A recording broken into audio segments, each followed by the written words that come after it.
Horror कहानियां थी। खून की प्यास पार्ट 2। और उसके बाद वो जंगल एक बार फिर से सुमन की चीखों से गूंज उठा। लेकिन आज की रात सुमन की चीखों को सुनने वाला वहां पर कोई भी नहीं था। अगर वहां पर कोई मौजूद था तो बस हरिया, जो कि अब एक भेड़िए में बदल चुका था। सुमन के बालों को पकड़कर घसीटते हुए वो जंगल के बीचों बीच एक जगह पर ले जा रहा था। अगली सुबह गांव में। अरे भाई, पता नहीं क्या बात है, अपने गांव का हरिया किसान और उसकी पत्नी सुमन दोनों गायब हैं। दोनों का कोई अता पता नहीं। अरे कैसी बातें कर रहे हो भाई, ये कब हुआ है? अरे पूरे गांव में खबर फैली पड़ी है। कल रात को दोनों खेत की तरफ जा रहे थे, लेकिन लौटकर आए ही नहीं। तो हो सकता है अपने खेत पर होंगे। पूरा गांव ढूंढ कर आया है भाई। जानते हो क्या मिला वहाँ पर? क्या हुआ भाई, क्या मिला? बताओ हमें, क्या मिला? अरे हरिया की पत्नी सुमन के कपड़े पड़े हुए थे। शरीर का एक एक कपड़ा फटा हुआ झोपड़ी के बाहर पड़ा था, लेकिन दोनों पति पत्नी का कोई पता ठिकाना नहीं था। अरे भाई, लेकिन उसका जो दोस्त है ना रामू किसान, उससे पता करके आते हैं ना। अब तक तो दोनों साथ ही खेत पर जाया करते थे। हाँ, हमें उसके घर जाना चाहिए भाई। चलो वहाँ चलते हैं, चलो। वो सारे लोग रामू के घर पर पहुंचते हैं। रामू अपने घर के बाहर बैठकर हुक्का पी रहा था। आज सारे के सारे लोग टोली बनाकर मेरे घर क्यों आ रहे हैं? क्या कोई मर गया क्या भाई? अरे कैसी बातें कर रहे हो? तुम्हारा सबसे अच्छा दोस्त हरिया और उसकी पत्नी गायब है, और तुम यहाँ बैठकर हुक्का पिए जा रहे हो हैं? रामू ने अजीब सी नजरों से उन सब गांव वालों की तरफ देखा, जिसकी वजह से वो लोग एक बार के लिए डर गए। गायब है? अरे गायब नहीं है, मुक्ति मिल गई है। उन दोनों को मुक्ति मिली है। इस दुनिया में आकर हर इंसान पाप करता है, और उसे उसके पापों के लिए मुक्ति मिलना बहुत जरूरी है। अरे ये कैसी बहकी बहकी बातें कर रहे हो भाई, हैं? और इसका चेहरा अजीब सा क्यों लग रहा है? लगता है दोस्त के मरने का गम बैठ गया है। पागल हो गया है शायद ये पागल। ये बात सुनते ही रामू चीख कर जोर से चिल्लाते हुए कहता है, पागल मैं नहीं हूँ, पागल तुम सब हो। और ये शैतानी जंगल अब तुम में से किसी को नहीं छोड़ने वाला, सबको खा जाएगा। याद रखना मेरी बात। शैतानी जंगल? कैसा शैतानी जंगल? लगता है रामू पागल हो चुका है। हमें यहाँ से चलना चाहिए भाई। चलो। तभी रामू की पत्नी बाहर आती है। नहीं, आप लोग इनकी बात का बुरा मत मानिए। 2 दिन पहले हरिया के साथ खेत पर गए थे। जब से वहाँ से आए हैं तब से ऐसी ही बातें कर रहे हैं। भगवान जाने ऐसा क्या देख लिया उन्होंने, खेत में कुछ भी बड़बड़ाते रहते हैं। लेकिन गांव के लोगों ने कमला की कोई बात नहीं सुनी, और वो सब वहां से चले गए। रात अब धीरे धीरे ढलने लगी थी। तभी अचानक किसी ने धीमी सी आवाज में रामू को पुकारा। रामू, आ जाओ, मैं तुम्हारा इंतजार कर रहा हूँ। और सुनो, अपनी पत्नी को साथ लेकर आना, नहीं तो काम अधूरा रह जाएगा। ये आवाज सुनते ही रामू के चेहरे पर शैतानी मुस्कुराहट आ जाती है। वो धीमे कदमों से अपने घर के अंदर आता है। क्या हुआ? तबीयत ठीक है ना अब आपकी? मैं तुझे अपने साथ खेत पर ले जाने आया हूँ, चल। मैं तुम्हारे साथ कहीं नहीं जाने वाली। मुन्ना गहरी नींद में सो रहा है, और उसे अकेला छोड़कर मैं तुम्हारे साथ खेत पर नहीं आ सकती। वैसे भी तुम्हारे उन खेतों में भगवान जाने कौन सा राक्षस घूम रहा है, मुझे तो डर लगता है। रामू गुस्से में दांत पीसता अपनी झोपड़ी से बाहर आ जाता है, और कमला गहरी नींद में अपने बच्चे के साथ सो जाती है। तभी अचानक रात को रामू की झोपड़ी के ऊपर एक साया वही गाना गुनगुनाते हुए घूमने लगता है, जो हरिया के मोबाइल में बजा करता था। मैं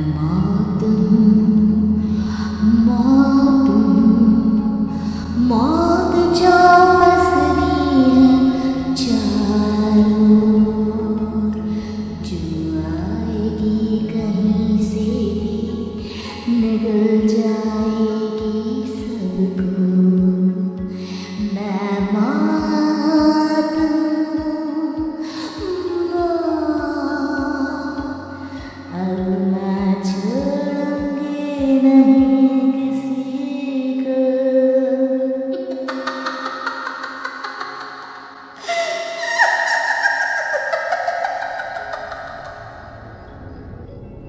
ये आवाज सुनकर रामू की पत्नी कमला की आंख खुलती है और वो देखती है कि उसका मुन्ना अपनी जगह से गायब था।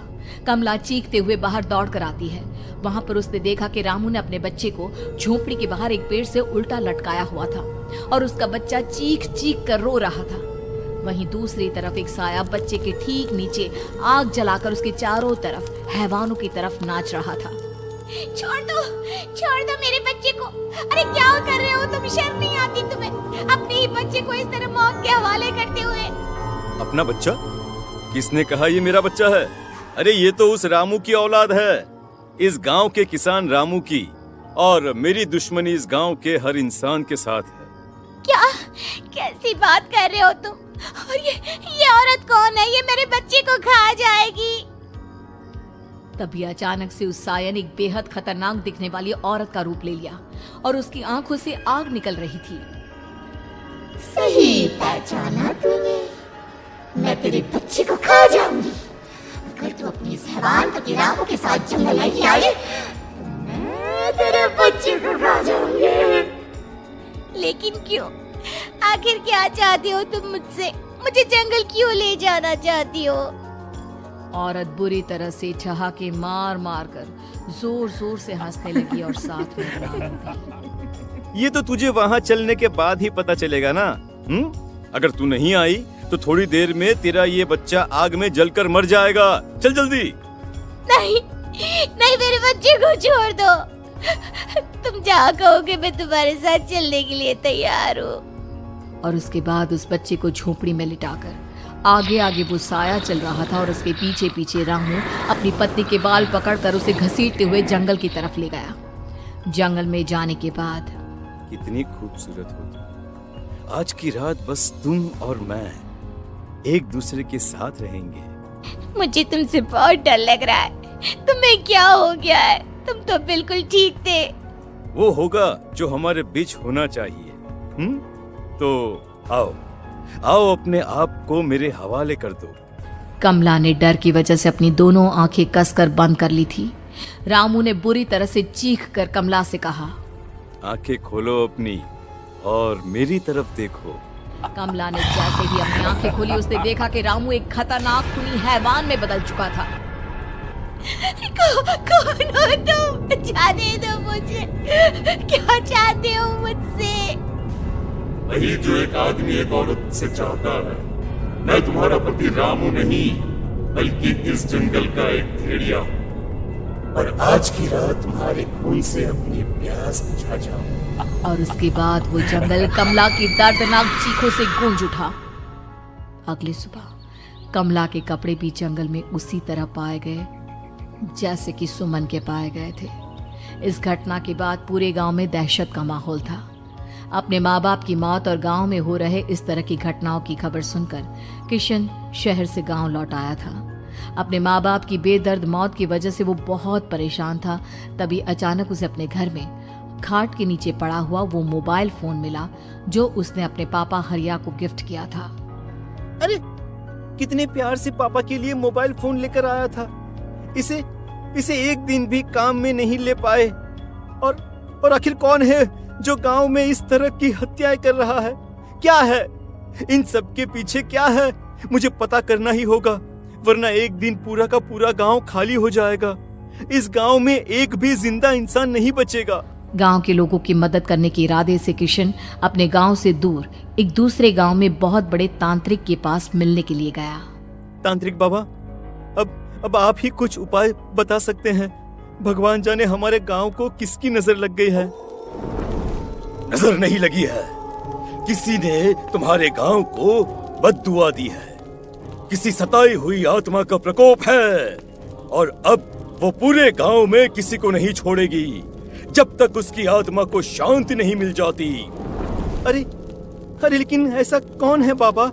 किसकी आत्मा है और कैसे मिलेगी उसे शांति? मौत है मौत, कहीं से भी आएगी और सबको निगल जाएगी। इससे बचने का सिर्फ एक ही उपाय है, लेकिन उस उपाय को करना आसान नहीं होगा। जो भी उस उपाय को करने की कोशिश करेगा उसकी जान जा सकती है। भले ही मेरी जान चली जाए, लेकिन मैं अपने गांव के लोगों की जान बचाने की पूरी कोशिश करूंगा बाबा। तो ठीक है फिर, अगली अमावस की रात जैसा मैं कहता हूँ वैसा ही करना। अमावस की रात तांत्रिक के बताए अनुसार किशन अपने साथ केरोसिन लेकर जंगल की तरफ चल पड़ा। उसके हाथ में देवी के मंदिर का सिंदूर भी था। किशन जंगल के बीचों बीच पहुंचा। ये देखकर उसकी आंखें फटी की फटी रह गई। वहां एक उबलते पानी का तालाब था और कई लोगों की लाश लटक रही थी। किशन के माँ बाप की लाश भी वहीं थी। माँ, बापू, क्या हो गया? ये क्या हो गया? तभी वहां पर एक औरत और आदमी आते हैं। उन्हें देखकर किशन चौंक जाता है। गोपाल काका, आपकी तो 5 साल पहले मौत हो गई थी। और निर्मला काकी, आप? मौत तो हो गई थी, लेकिन तुम ये नहीं जानते कि हमारी मौत कैसे हुई थी। क्या कहना चाहते हैं आप?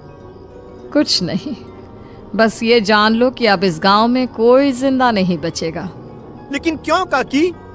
क्योंकि 5 साल पहले इन गांव वालों ने मुझे डायन बताकर पत्थर मार मार के मार डाला। मेरी कोई गलती नहीं थी। गांव का एक बच्चा क्या लापता हुआ, सारा इल्जाम मेरी पत्नी पे डाल दिया।